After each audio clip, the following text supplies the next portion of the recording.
righty, folks. Welcome back here to the Real Men of Real Estate radio show here on KCAA Radio. This is Patrick Franz, the Note Mentor. I'm your host.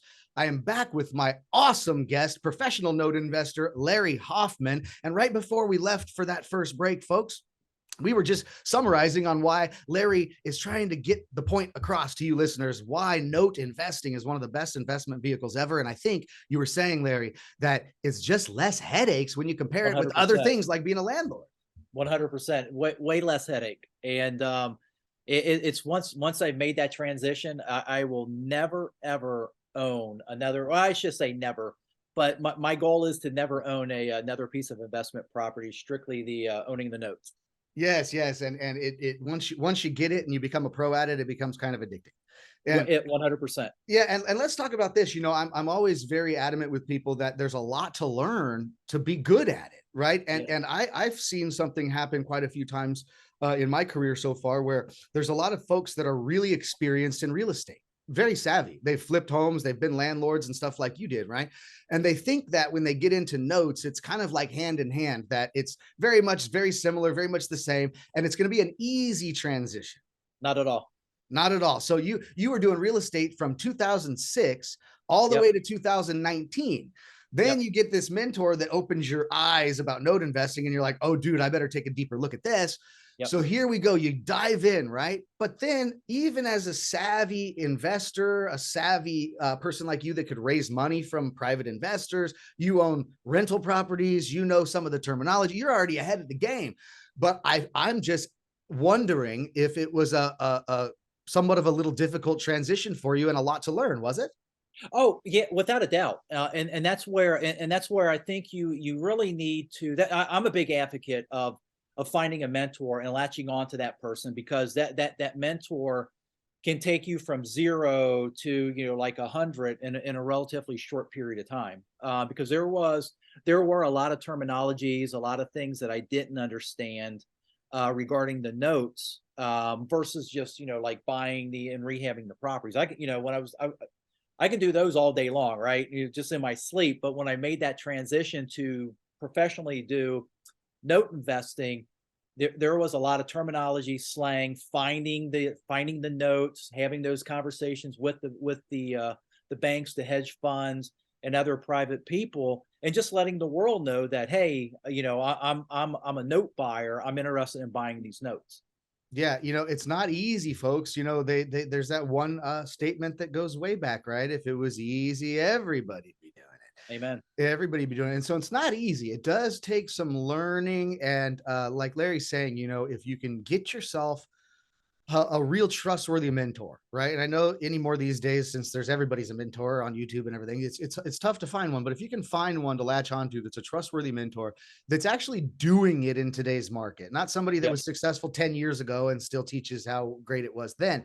The markets change, they shift in notes just as they do in real estate, sometimes good, sometimes bad, sometimes plentiful, sometimes not.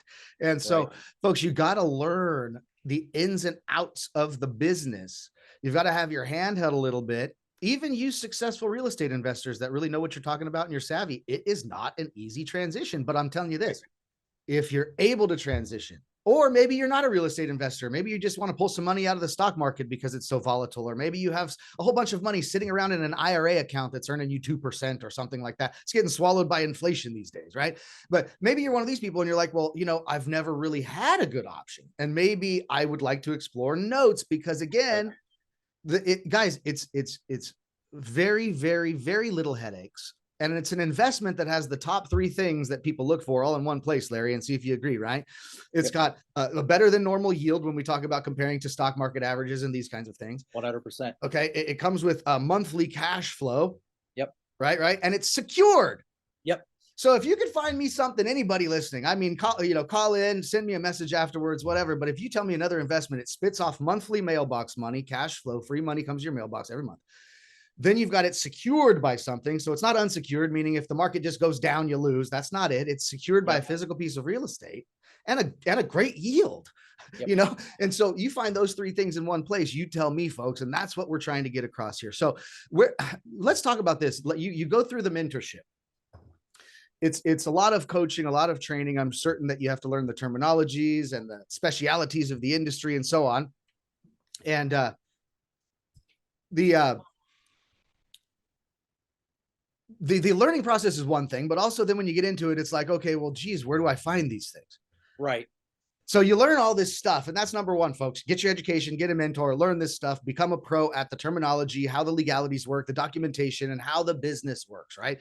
But once you've got all that, now you have what's called expertise. And it's like a heart surgeon graduating from medical school. They've got all this Yep. expertise. Eventually, they have to operate on their very first heart. Okay. Yep. So you've got to eventually buy your very first note, whether that's with your money or with your own money. And so, where do you find, everybody says, well, where do you find these notes? I've never seen a note for sale. So where do you get these suckers? Well, that's a lot of different places, right? You can actually buy these on there are several websites out there that they currently have them available. But the biggest thing that I found is actually finding them in LinkedIn and reaching out to asset managers and bank managers. And so, just taking your time reaching out to them and actually having developed a relationship with these guys, letting them know that you are a note broker, or I'm sorry, a note buyer, that you're interested in buying these notes, and just cultivating that relationship over the years, because it's, once you develop these relationships with these bank managers, hedge fund managers, or other note investors, and they know that you're a serious player in this space. I mean, I get emails almost every single day with, notes coming over, one to, hundreds. Mhm. So, it's just trying to, basically just going up to, and I'm telling you, one of the big sources is LinkedIn. Just, you can go to LinkedIn and find bank managers and asset managers and just reaching out to them, letting them know that, hey, I buy notes. I buy for my own portfolio, looking to see what you have on your books. Just if you have something, I'd be interested in taking a look. Yeah. So folks, I mean, listen, there's private individuals around the United States, like Mhm. Larry was, who are real estate rehabbers and they are real estate investors. They play with the physical real estate. And oftentimes around the country, there's opportunities where they use seller financing. They carry Yep. back the note. And then at some point they say, well, it's nice collecting the cash flow on this, but I need cash. I need to go do my next real estate deal. Yep. And so these folks are just private individuals around the country that have used seller carryback financing as a strategy to exit their physical real estate. And they're holding on to a note, which is an asset that they can sell to somebody like Larry.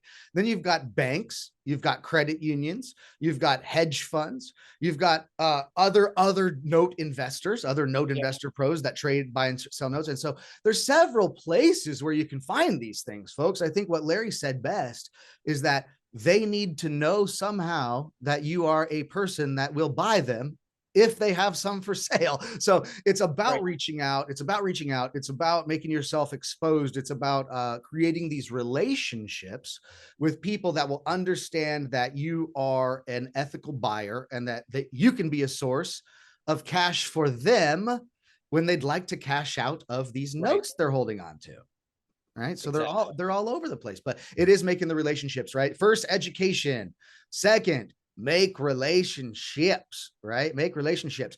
And folks, this is what's an interesting thing why it's not such an easy transition from real estate to notes generally, because even if you got your education on all of it and then you went and found a note, well, now here comes this due diligence process, Yep. right? So there's a hefty due diligence process because generally one of the statements I hear in the industry from real note pros is that the money and the profit and such is made when you purchase, right? What they're saying, folks, is that you have to have such a strong due diligence process and making sure that you're buying the right note and that you're reviewing everything properly before you buy one of these notes. In the fact that you've done so much thick due diligence in the beginning that you wouldn't even buy the note unless you already know all possible outcomes and what those will create for you as far as problems or return on Yep. investment. And you've judged all of that. And you've said, well, if A, B, C, and D, if any of those things happen, which are the only scenarios that can happen if I buy this thing, I'm going to come out on the good end of it as Yep. far as the investor. And that's a heavy due diligence process, right? I mean, leave the terminology alone for a sec, Larry. Geez, how about the legal 100%. documents, the acquisition documents, and those kind of things? Let's leave Oh all yeah. that out, which is huge. Let's just say Yep. the due diligence process. What in the heck does the due diligence process look like? Yeah, I'll tell you, if you don't do your due diligence in this, and I think that's why I know that's why I'm successful within this, because I do the due diligence. You know, it's just not me. I have vendors that I rely on, that I order BPOs, I order title, and then then I get the collateral file. So the collateral files are everything from the start of that note up until like all the assignments, the allonges, and like the deed, the contract for deed. So there's a start to finish when I buy it. So you have to make sure that everything is in order, like from point A, when it was originated, and say your point D within this equation. You want to make sure from D to A everything is in line, everything is there. And I even go one step further. I understand it. I actually send it over to my attorney, and he actually does the due diligence on it for me as well, just to make sure that I'm not missing anything. So because not only do I use my own money, I also use other people's money to buy these notes, and I want to make 100% sure that when I buy these notes, there's no gotchas that come up, and you have to do your due diligence. And the big thing too is I've seen other people get bit in the butt over not doing their due diligence, or Mm, even not looking at taxes, right? And then they have a tax sale mm. that tax sale precedes the first lien on that mortgage, and so it will come back to bite you if you do not do your due diligence. And if you don't know how to do it, that's where you need to hook up with an attorney, or even like a mentor, to actually walk you through your first couple deals, just to make sure you don't know what you don't know. Mm. And that's why it's important. I know this may sound funny to some, but yeah, I would say this is sort of a wise guy comment. It's sort of funny comment, but for a little humor, yes, when you're the borrower, usually attorneys are not your friend. Yep. When you're the lender, and when you're the note buyer, guys, in this business, attorneys are your buddies, right? And it's really 100%. attorneys are your buddies, and they know the legalities better than we do in certain states. I mean, geez, there's even just lingo that needs to be Yeah. in contracts versus one state versus another.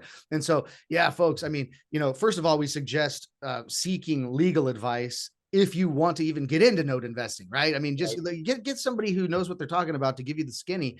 And then, gosh, as a note investor, absolutely. Second set of eyes from an attorney who can really help you dig deep into the wording of these contracts, and then say, hey, this thing's golden, or hey, there's some problems you might want to watch out for. Yep. And boy, they could save you a lot of time, a lot of frustration, and maybe a lot of lost money, because yes, you can lose money in notes. It ain't perfect, folks. There's risk in every investment. And what we're going to talk about a little bit more is exactly that when we come back from this commercial break.